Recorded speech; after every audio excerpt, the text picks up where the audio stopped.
Hi, everyone. I'm Ignatius, editor-in-chief of Harvard Business Review, and this is episode 3 of HBR Quarantined. We have been working from home on lockdown in quarantine this is the 9th week, and we just thought a lot of you are in the same position. So we created this show to talk about issues, the fallout from COVID-19 on the economy, on business, on what in the world the economy and what work will look like when we all get back to work. So we have a special guest star today, Arianna Huffington, who was co-founder and the force behind Huffington Post, now HuffPo, who's now the founder and CEO of Thrive Global. So we're going to bring her in a second. But before that, I want to bring in my co-host, Josh Macht, my longtime friend and colleague. And Josh, I want to check in with you. It's interesting. Somebody asked me the other day, are we always going to check in with people? That every email we send is sort of, how are you doing? I hope you're okay. And I think it's a fair question. Are we going to keep doing that? The argument for is it's nice. The argument against, it's email. We're trying to get through a lot of it. So Josh, I'm checking in with you. How are you doing? I'm okay, but it's a really good question, Adi. Yeah, do we continue? It's because it is a nice thing to be sort of checked in on and to check in on someone. You sort of feel, and I'm doing okay. This is week 9, but I also wonder how long we're going to keep marking the weeks. This just feels, I'm not sure about that. How about you? Yeah, no, I'm still counting. Now, for people who are watching this, put your comments in the comment field. Let us know who you are, where you're from, but most importantly, put in your own questions for Arianna, because we'll interview her, but we want to get to a lot of your questions as well. Josh, the only other thing on my mind is just, we're all starting, or many of us are starting to think about getting back to work, getting back in the office, and what that will look like. As I say that, though, I realize that we are kind of a unique subset, the white collar knowledge business, whatever you want to call it. We've seen companies, Capital One won't be back in the office until Labor Day. Amazon is talking about October. Google and Facebook are saying their employees are going to stay home until 2021. They're finding that work at home is effective, that they don't need to be in the office to do what they do. Now you think of the disparity, and it's a class disparity or a work type disparity or something like that. We think of all the people who are on the front lines, the so-called essentials, and that number is going to grow. So we're going to have more people out there working. We're going to have more people at risk. We're all going to be at risk. And I think for a while, at least, we're going to have to accept more risk and just try to mitigate that. So Josh, I don't know what your thinking is about that. I think you're right. I think that, there's the disparity part of it. There's the fact that this was a big disruption, obviously, for when we kind of all went in. Now, as we reopen, that's also, this massive readjustment, all these new issues. I mean, some of these things we're going to be diving into with our guests, which is terrific. But I think we're only starting to really contemplate just how some parts of the population are just hit so hard by this. You and I, we really can kind of work at home and be productive. And again, it's going to, in some ways, be a big adjustment for when we get back, like figuring out how do we work when we get back in the office. Yeah. Well, I have colleagues who are dying to get back and colleagues who would be happy to never go back in the office. So anyway, so let's bring in our guest. Again, if you just joined us, this is HBR Quarantined. I'm Ignatius, editor-in-chief of HBR. My co-host is Josh Macht.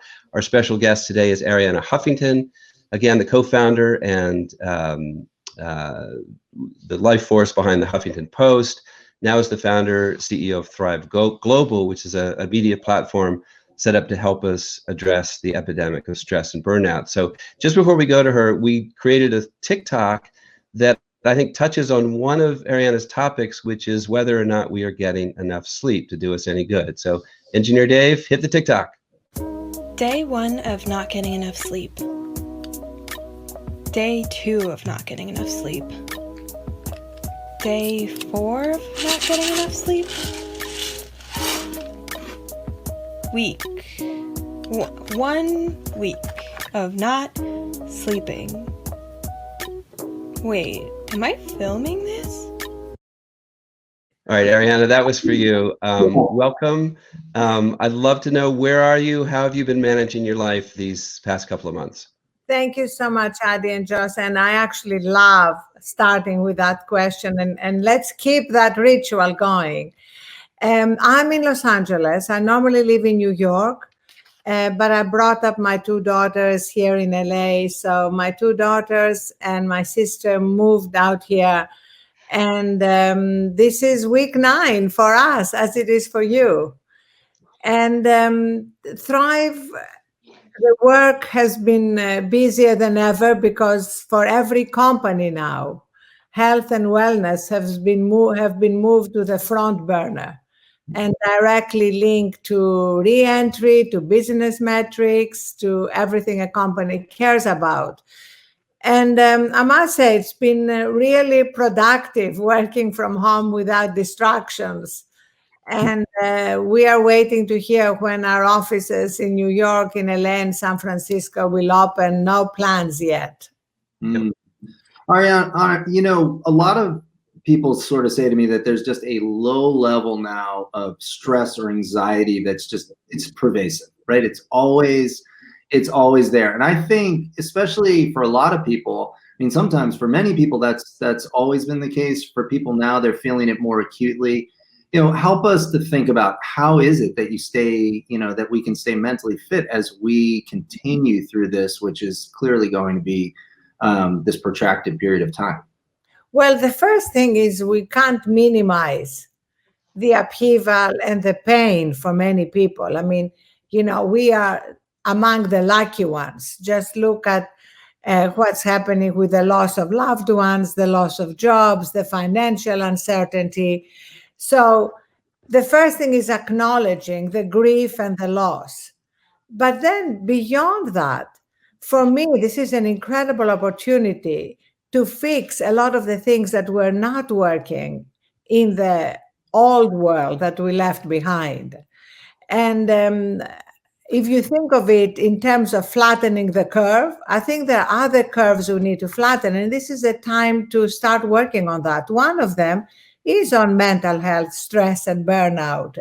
As you know, mental health had already been established as a crisis before the pandemic. The World Health Organization identified burnout as a medical syndrome affecting workplaces. And of course, we also had the increase in chronic diseases like diabetes and hypertension, which were all very stress related. So this is an opportunity to look at what were we doing wrong. And I think one of the things we're doing wrong, and you know that's why we built Thrive to try and address it, was living our lives in this breathless, frenetic, always-on way, where we felt that we could not disconnect because then we would be left behind. And that is fundamentally at the heart of a lot of the problems we're facing. Let me ask, and I don't mean to be disrespectful at all, but you know, you created this company, Thrive Global, to deal with the problems of stress and burnout. What qualified you? You know, what made you feel like, okay, you have the qualifications to communicate insights on this topic? Well, we have actually built an amazing scientific board. So it's not like I'm coming up with the solutions. We have a great board with the Dean of the Stanford School of Medicine, Dr. David Akers, a lot of academics and people who've been working from Harvard, Charles Eisler, who's been working on sleep, Dr. Michelle Williams from the Harvard School of Public Health.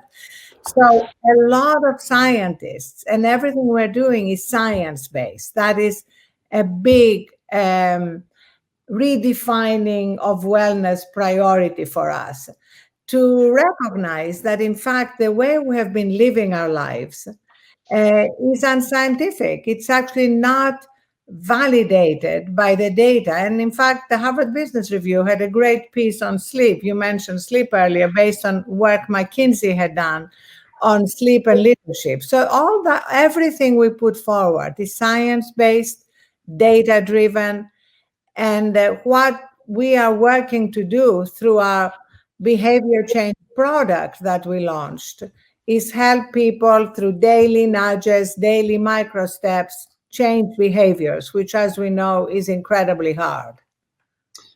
What about for folks who are managers and leaders, what can we do, especially to help those who are already feeling like they're just, at the end of their rope here? They're juggling a lot, work, family.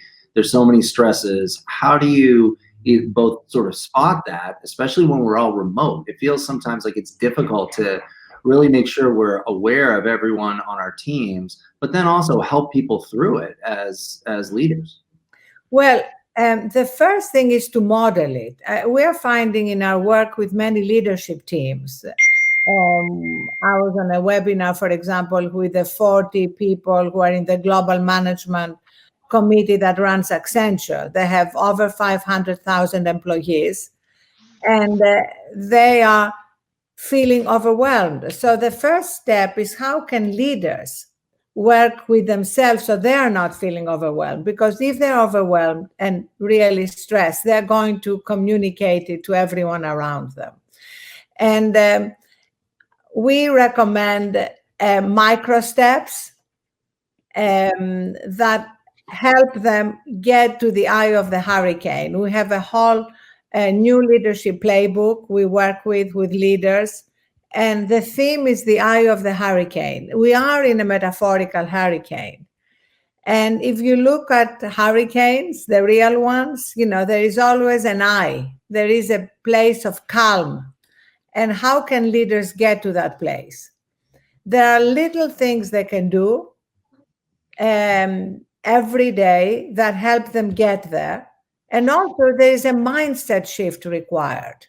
The mindset shift is to stop believing that they need to be always on in order to be successful as leaders. That they need to be able to recharge themselves, to come up with their best ideas, their most creative, innovative solutions. And that requires a different way of managing their days. And we have hundreds of micro steps, but they come down again to the scientific foundational importance of sleep in order to recharge, and also the fact that it takes 60 seconds to course correct from stress during the day. So taking the 60-second breaks to breathe consciously, to walk around, to remember what you're grateful for, make a real direct difference to our levels of stress and to our levels of empathy, which, to your point, Josh, is essential if we're going to recognize where our colleagues are. So let's stay on the kind of practical tips, because I think everybody can use them these days. So, and I'm actually going to go to a question that came in from one of our viewers. This is from Ellen from the Netherlands, but it's really the topic of sleep, which, Arianna, this is a topic that you have really championed, that we're not getting enough sleep. So, simple question: do you have any tips for getting to sleep after the workday? Yes. The first tip is to pick a time when you stop consuming coronavirus news. All of us want to be informed, but if we keep consuming news right up until we turn off the light, we are going to be too stressed, too anxious about what's happening. There is rarely any good coronavirus news yet. So declare a cutoff point. Manage the notifications on your phone so that you don't constantly get breaking news, which, coming from the media world, I can assure you, is rarely breaking news. And also take your phone and charge it outside your bedroom when you sleep. That is incredibly important, because if you wake up in the middle of the night for whatever reason, you are going to be tempted to go to your phone if you can't go right back to sleep. I mean, we can all identify with that. And then the time for your sleep is going to be interrupted. Mm-hmm. And another thing, as we're working from home, the truth is that our work never ends. So we need to kind of relentlessly prioritize what really has to be completed by the end of the day, and then get comfortable with incompletions. This is one of our micro steps that really works for people. Otherwise, they can stay up literally all night. We all can, getting things done, answering emails, handling things. What about so Arianna, everyone talks about the wacky Corona dreams that they're having. Friends and family tell me, they wake up in sort of in the middle of the night sometimes in a shock or in a panic. And what do you make of all this? I know I've had some strange Corona. They're not that strange because they're mostly about just sort of being trapped or not being able to move very well, being constricted in some way. I think the key thing is to have a transition to sleep. And those of us who have children know that when they were little, we didn't just drop them in bed. And we had a whole transition where we gave them a bath, we put them in their PJs, we sang them a lullaby, we read them Good Night Moon. Well, we need to have a transition for ourselves, especially during times of extreme stress like this. We actually partnered with Audible and launched a series of free sleep solutions that include a parody of Good Night Moon that I did called Good Night Smartphone, a sleep meditation with Didi, Sean Combs, that is kind of amazing. If you ever have trouble sleeping, please download it. And a lot of other things that will help people for free be able to relax basically and surrender to sleep, which is what many people have a hard time doing. And then the dreams are going to be less coronavirus centered. So let me turn to another question from a viewer. This is from Ibrahim from Antalya, Turkey. The question is, how can leaders become more self-aware of themselves and benefit from meditation or sleep, whatever, to lead from within? Great question. The first thing is a mindset shift. And that's really what I'm optimistic about in terms of the next normal.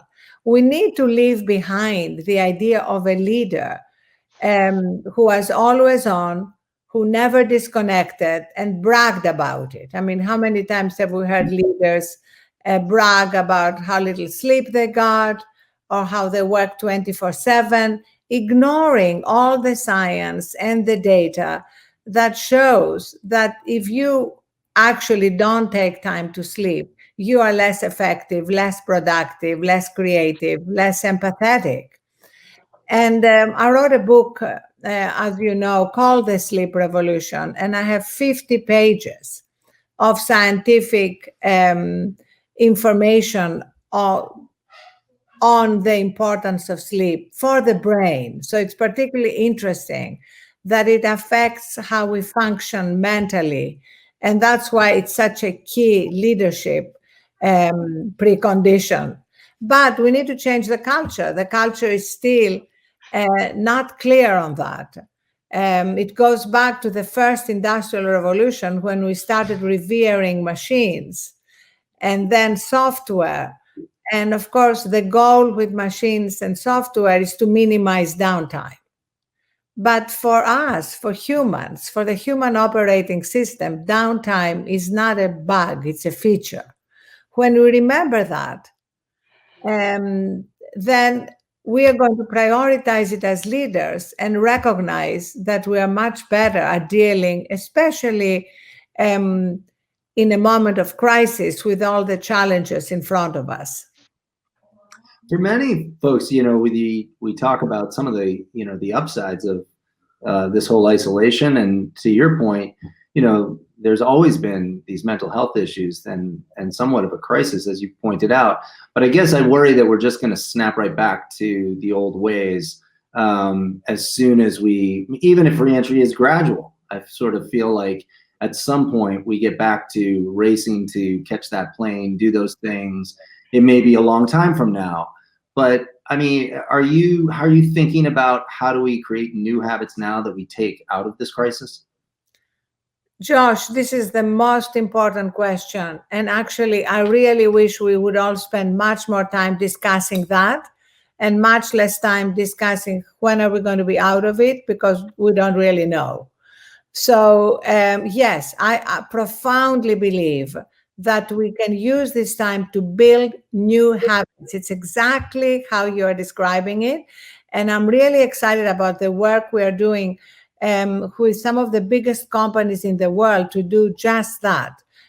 With Walmart, we're working both with their leadership and with associates on the ground in the stores. We have produced a special behavior change app for 100,000 distribution center associates, doing daily journeys on these themes with the leadership. We are working with Accenture.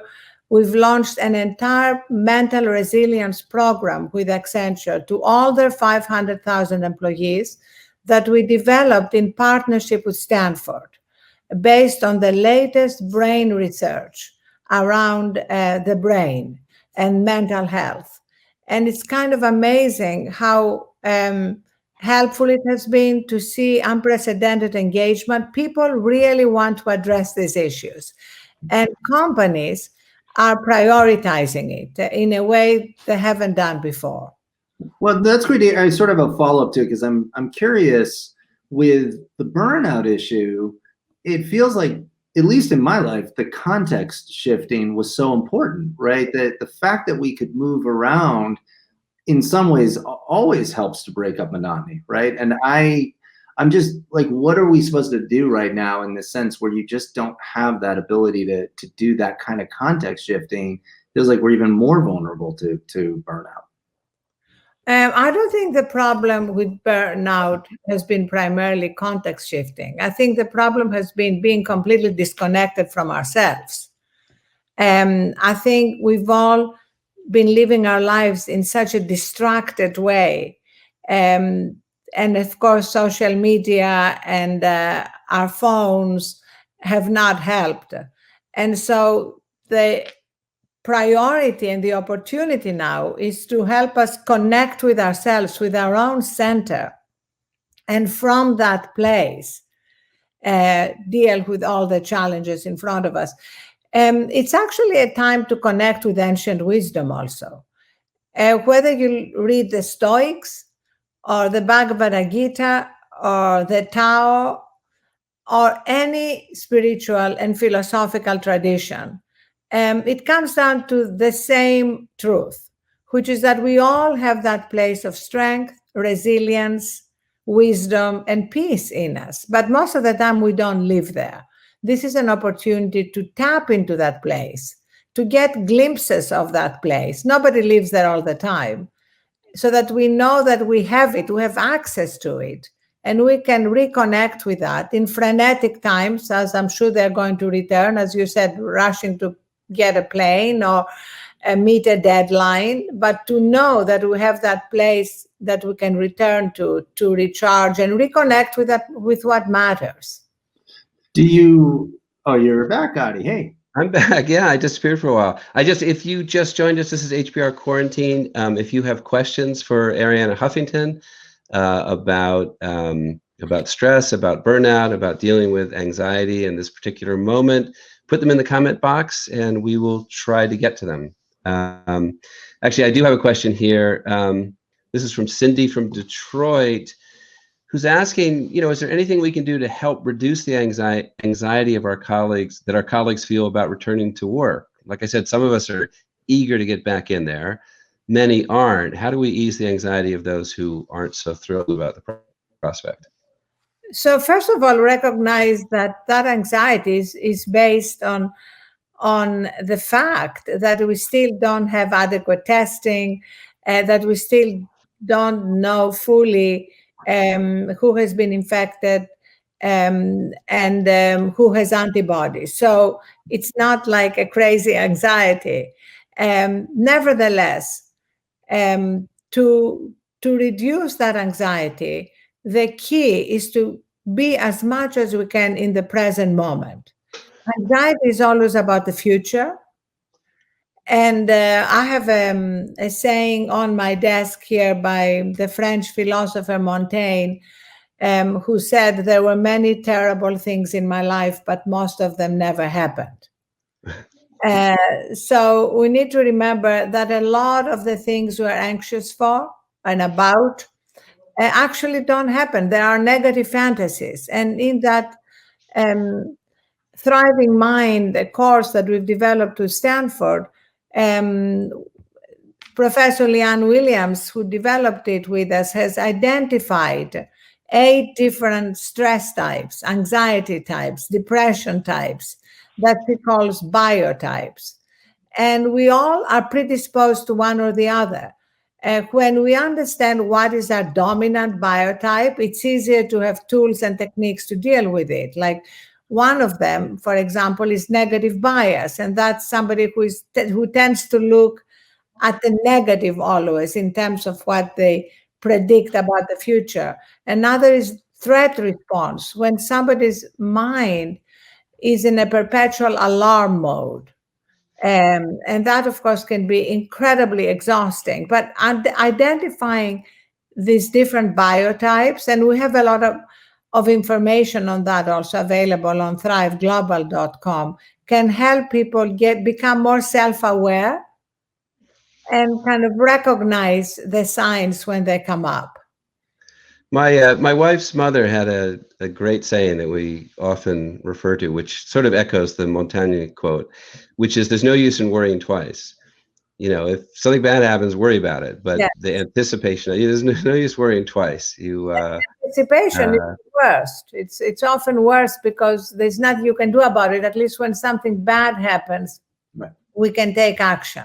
Yeah. Although right now I feel like we just have a lot of time with our thoughts, so it's really hard to hold off. I mean, in a sense, Josh, I think what you're saying is we sort of miss the commute. I never thought I'd say that, but there's something about the commute or some of those, I don't know, rituals about office, I don't know, how you move in and out of offices that give you that downtime or give you that sort of scene change where it's not just day after day after day that we're efficient, but it's monotonous. We kind of miss those commutes. Yeah, a little bit. But, after all, you are both tremendous readers. So this is also an amazing opportunity to read things that actually strengthen us at this time. I mean, I've always had on my nightstand Marcus Aurelius's Meditations, which I think is the best book on leadership. But now I literally read at least a few pages every day, because there he was. He was the emperor of Rome for 19 years. And for 14 of those, he dealt with a horrific plague, as well as invasions, betrayals, everything that could go wrong. And yet he managed to find that place that he called the inner citadel and go there and regularly kind of refuel himself. And I feel we have so many incredible examples from history of people who got through times of tremendous trial stronger than before, and this is what we can go to at this time to also strengthen ourselves. Yeah, no, it's true, Arianna. At first, when we kind of entered this, the reading for me was a little difficult. Actually, I was distracted.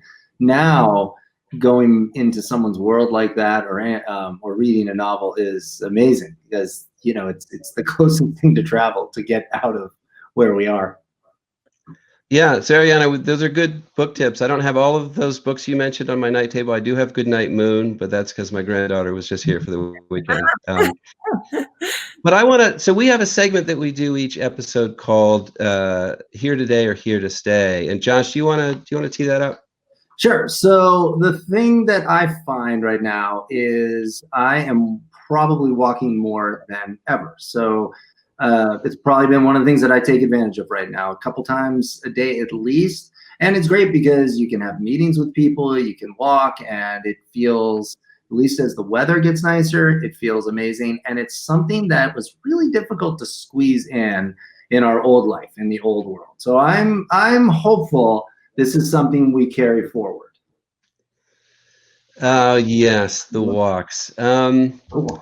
I love the walks. I don't know if the walks will survive the transition. Can we do everything we can that they survive?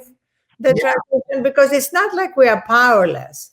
It's really back to what Josh said about building these healthy habits, realizing how much we love them, and then taking them with us in the new world. Yeah, Adi, I think we need to make this survive. Okay. All right. So so we're just about out of time. I may look for one more question from a listener, a viewer. Okay, here, this is one from Rajiv from Bangladesh. What should I do to stay calm as I look for a new job right now? So thank you so much for asking that question, because we are talking about philosophical traditions and how do we strengthen ourselves. We need to recognize that millions of people have lost their jobs, and that's kind of an existential threat. And that's the time when we need to tap into our own resilience and strength more than ever, because losing hope is just about the worst thing we can do for ourselves and our family. So all the tips that we have, and there are plenty more on thriveglobal.com, Rajiv, and we have Thrive in India. So look at Thrive India too. That again, both through these micro steps, the 60-second focusing on our breath, which of course is part of so many amazing Indian ancient wisdom traditions, as well as being able to reconnect with our own ingenuity, to look at alternatives, to look around the corner, to be able to be inventive and innovative. All these things depend on our resilience and our belief that things will get better. Thanks, Arianna. Josh, do you want to take it out? Yeah, thank you so much, Arianna. That was really great. It was great to have you on. I want to also tell you that next week on our show, we're going to have Bozoma St. John, who's the CMO of William Morris Endeavor, a former executive at Uber, Apple Music, Beats Music, and she's going to talk to us about how to adapt your life and career in the wake of COVID-19. As always, I want to thank everyone who helped to make the show work today. Scott LaPierre, our senior producer, David D. Julio, our broadcast director, Karen Player, Enrico Cribbs for design, Kelsey Grippenstraw and Emily Golison for audience engagement, Julia Butler, research assistant, as well as co-producers Andy Robinson, Ellie Honan, Dustin Brady, and our theme music from Oliver Ignatius at Holy Fang Studios. And thanks to everyone for joining us. We hope you have a great week.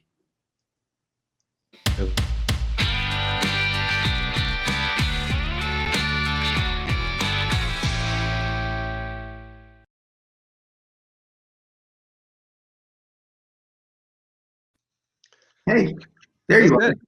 Yeah, that was good. Hey, if producer Dave, let's look at the Mass Pike cam to get a sense of the traffic. Are people working in Boston or not? Let's take a look at the traffic. Oh, wow, there's not a lot. That would have been so nice when we were actually commuting to see that. I know, that's a pretty good indicator of life is not back to normal at all in Boston. No, it is not. So you don't think walking's coming back? You think the walking meetings are gone? No, I don't actually. I thought you were gonna talk about walking and talking on the phone. That I think will disappear. Wow. But walking now, I think we're walkers now. I'm actually on your side. Oh, okay, yeah. Well, the walking and talking, yeah. I don't know. I hope that doesn't die. Yeah, I think walking's overrated. Yeah, you're not a big walker. Dave's not a big walker. You're a big house. sitter. I'm a big sitter, yeah. Yeah. Yeah, no, that's true. Okay. It's hard to eat when I walk. You walk with me to that burger place. That's right. I walk to my fridge. Yeah. Why to your fridge? That's what we love about you. I know. Again, Dave, the trope is that we make fun of you, but you just jump right in and make fun of yourself. This is just make it easy, too easy. I did like the TikTok this week. I really like the TikTok this week. Yeah. I like the last part of it. that giant like thing in her hair that's you could like keep your potato chip bag closed with. Yeah. That thing. All right. Well, is it time for real goodbye? I believe Yes, it is. And Ariana's All right. still on, so we can all say bye to Arianna one more All time. right. Bye, Arianna. And real goodbye, everybody. Real goodbye. Thank you very much. All right. Bye. Thanks, Arianna. Okay, real goodbye, Arianna. Take care. Bye.